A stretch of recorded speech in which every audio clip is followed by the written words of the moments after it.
سلام دوستای عزیزم، حالتون چطوره؟ امیدوارم هر کجای دنیا که هستید حال دلتون خوب باشه. اگه برای اولین بار دارید کانال یوتیوب منو میبینید، من شقایق هستم و اینجا از تجربیاتم براتون آشپزی میکنم. امروزم میخوام باقالی پلو با ماهیچه درست کنم. همراه من باشید تا مراحل درست کردنش رو با هم ببینیم. دوستای عزیزم، تو مرحله اول ما ماهیچه رو آماده میکنیم که من از 2 تا ماهیچه استفاده کردم. 3 تا دونه پیاز، یه مقدار زعفرون دم کرده احتیاج داریم، چند تا حب سیر احتیاج داریم، کره برای سرخ کردنش، ادویجاتمون هم زردچوبه و فلفل، برگ بو، چوب دارچین و چند تا پر میخک احتیاج داریم. بریم به مرحله بعدی و درست کردنش رو ببینیم. نکته‌ای که من میخوام برای ماهیچه بهتون بگم اینه که حتما باید قبل از اینکه شروع کنیم ماهیچه رو سرخ کنیم و آماده کنیم چند تا برش توی ماهیچه بزنیم. حتما از این گوشه ماهیچه از این قسمت باید بزنیم. حالا من دوربین میارم از نزدیکم بهتون نشون میدم. یه برش میزنیم. این برش کمک میکنه تا تمام مواد خوب به خورد ماهیچه ها بره. من الان دوربین رو میارم از نزدیک و به شما نشون میدم.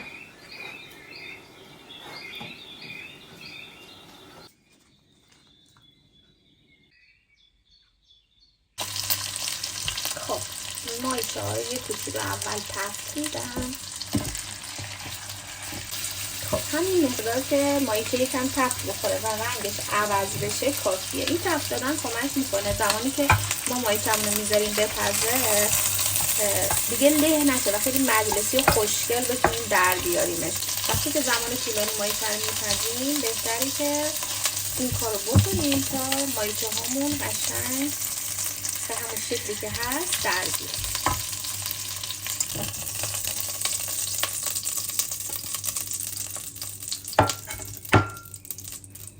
خب الان بهش یه مقدار از پیازی که داشتیم رو اضافه میکنیم. الان نصف پیاز رو من ته قابلمه ریختم و میخوام ماهیچه رو بذارم روی پیازی که ریختم داخل قابلمه. بقیه پیازی که داشتیم من بهش اضافه میکنم. قشنگ سعی میکنیم سطحش رو بگیرم. سیری که داشتیم من بهش اضافه میکنیم.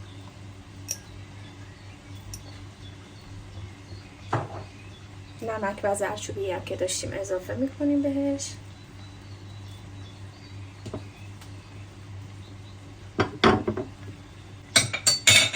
همینطور چند پر برگ بو، چوب دارچین و هم پر میخکی که داشتیم هم اضافه میکنیم.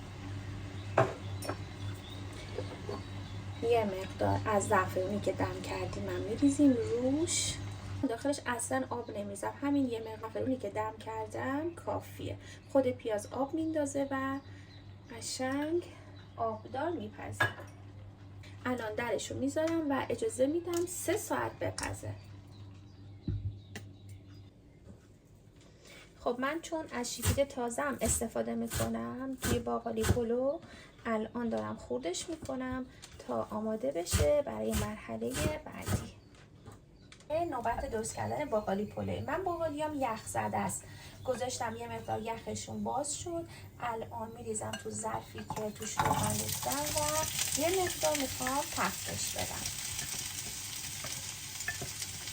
خب باقالی پلو رو هم که به شکل‌های مختلف درست میکنن. خیلی‌ها باقالی و شیپید و همزمان زمانی که برنجشون داره میجوشه اضافه میکنن و با هم میپزن. ولی این مدلی که من درست میکنم یکم فرق داره. حالا نمیدونم شما چجوری درست میکنید. خیلی دوست دارم که برام تو کامنت ها بنویسید که شما به روش من درست میکنید یا نه. خب همینقدر که رنگ باقالی عوض بشه کافیه. الان شیپیدی که من خود کرده بودم، این شیپید تازه رو اضافه میکنم.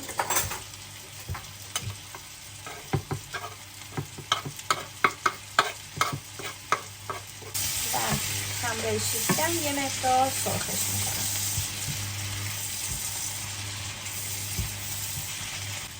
تو همین مرحله یکم شیپید خشکم بهش اضافه میکنم.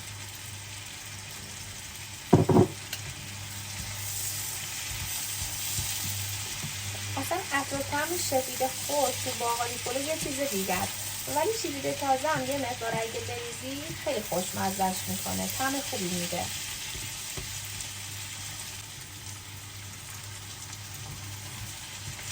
خب الان این مقدار کافیه.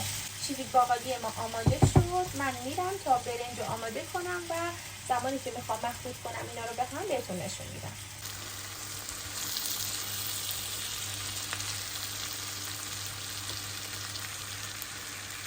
خب الان یه 3 ساعتی هست که ما مایچه‌مون رو گذاشتیم پخته، تقریبا آماده است. پیازا حسابی کاراملی شده. توی این مرحله من نمکش رو اضافه میکنم و اجازه میدم تا 1 ساعت دیگه بپزه.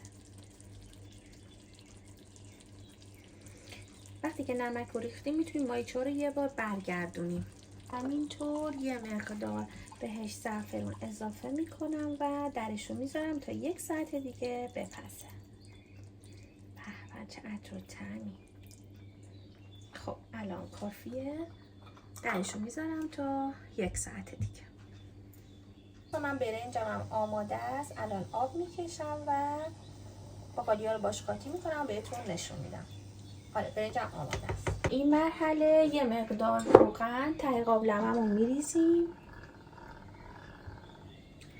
و یه مقدارم بهش زعفرون دم کرده اضافه میکنیم. من تدیک باقالی پلو رو خود باقالی پلو رو دوست دارم باشه، چیز دیگه ای نمیذارم برای تدیک باقالی پلو چون خودش خیلی خوشمزه است. شروع میکنم به ریختن برنج به ته قابلمه.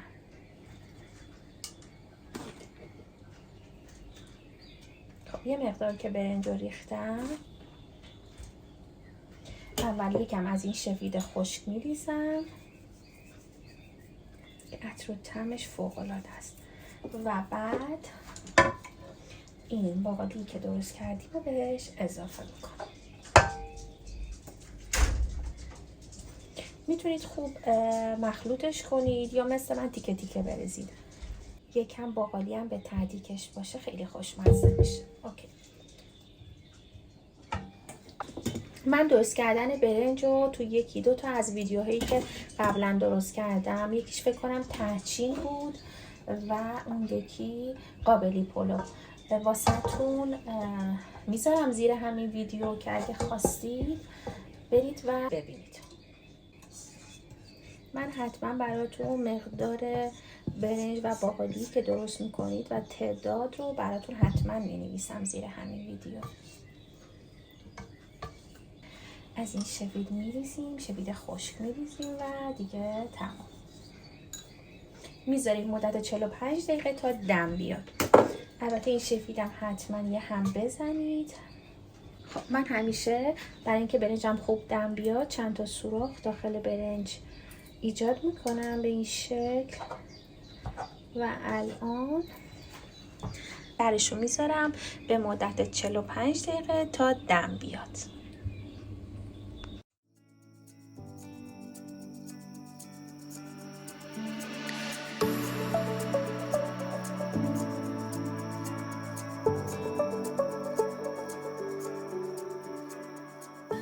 خب دوستای عزیزم، همینطور که میبینید باقالی پلو و ماهیچه مجلسی ما آماده شد. امیدوارم شما این رسیپی من دوست داشته باشید. مرسی که مثل همیشه از من حمایت میکنید. امیدوارم شما این غذای خوشمزه رو تو خونه درست کنید و از خوردنش کنار عزیزانتون لذت ببرید. منتظر لایک ها و کامنت های پر از مهرتون هستم.